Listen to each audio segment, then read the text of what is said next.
अस्सलाम वालेकुम दोस्तों, अज असी ऐसी जगह ते आए जिथे सानू चंद जड़ी बूटियां नज़र आईयां ते असीं आख्या कि दोस्तां नूं इहदे हवाले च दस्सिया जावे। पहले मैं एक बूटी का जिक्र कर चुकिया दमासा के बारे च। दूसरी हुण मैं तुहाडे वास्ते एक बूटी होर मेरे सामने अखां दे नज़र आई तो मैं आख्या दोस्तां नूं इहदा भी जिक्र कर देवां, इहदे भी जिहड़े ना दस देवां। यह बूटी जिहड़ी है, यह बूटी अक्सर तुसीं खाली वीरान जगह ते वेखी होनी है।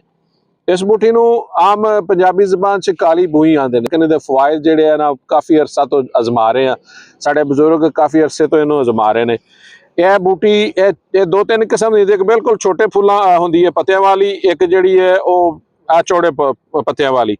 जिहड़ी चौड़े पत्तियां वाली है, जिस तरह चाय दे पत्ते हुंदे ने, इस तरह दी इहनूं जदों खुशक करके तुसीं सुकाना, साए थले इहनूं लैके साए थले खुशक करना है, ਉਹਦੇ बेशुमार फायदे ने। और एक ही फायदा मैं तुहानूं इहदा जिहड़ा बेहतरीन जिहड़ा अक्सर जिहदी वजह नाल सानूं बहुत सारे मुश्किलात च गुजरना पैंदा है, जिस तरह साडे आप इत्थे दर्द हुंदा है जिहनूं अपैंडिक्स आंदे ने। अपैंडिक्स दा दर्द जिहड़ा ना ये बड़ा ही नामराद दर्द है, ऑपरेशन करवाना पैंदा ते फिर जान छुटदी है। ये इन्ना तकलीफ दे अमल है।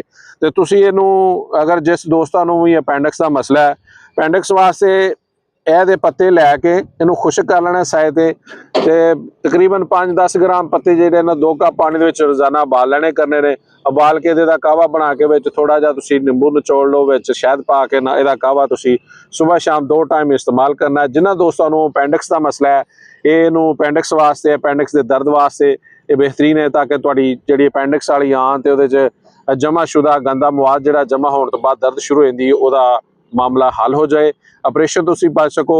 ਇਹਦਾ ਤੁਸੀਂ ਸਾਹਮਣੇ मैं कैमरामैन ਨੂੰ ਆਪਣੇ ਨੂੰ ਆਖਾਂਗਾ ਕਿ ਇਹਨੂੰ ਥੋੜਾ ਜਿਹਾ ਨਜ਼ਦੀਕ ਹੋ ਕੇ ਦਿਖਾਏ, ਤਾਂ ਕਿ ਇਹਦੀ ਤੁਹਾਨੂੰ ਅੱਛੀ ਤਰ੍ਹਾਂ ਪਹਿਚਾਨ ਹੋ ਸਕੇ। ਇਹਨੂੰ ਕਾਲੀ ਬੂਈ ਆਂਦੇ ਨੇ ਆਮ ਲਫ਼ਜ਼ਾਂ ਦੇ ਵਿੱਚ, ਔਰ ਅਕਸਰ ਜਗ੍ਹਾ ਤੇ ਆਪਾਂ ਨੂੰ ਮਿਲ ਜਾਂਦੀ ਹੈ। ਇਹ ਕੋਈ ਜ਼ਿਆਦਾ ਮੁਸ਼ਕਲ ਨਹੀਂ ਢੂੰਡਣਾ ਇਹਨੂੰ। ਅਕਸਰ ਵੀਰਾਨਿਆਂ ਦੇ ਵਿੱਚ ਜ਼ਰਖੇਜ਼ ਜ਼ਮੀਨਾਂ 'ਚ ਨਹੀਂ ਮਿਲਦੀ, ਲੇਕਿਨ ਵੀਰਾਨ ਜਗ੍ਹਾ 'ਚ ਮਿਲ ਜਾਂਦੀ ਹੈ। ਤੇ ਇਹਨੂੰ ਤੁਸੀਂ ਅਪੈਂਡਿਕਸ ਵਾਸਤੇ ਇਸਤੇਮਾਲ ਕਰੋ, इंशाअल्लाह ताला चंद दिनों के तुहाडा अपैंडिक्स का मामला हल हो जाएगा और तुसीं ऑपरेशन तो बच सकोगे।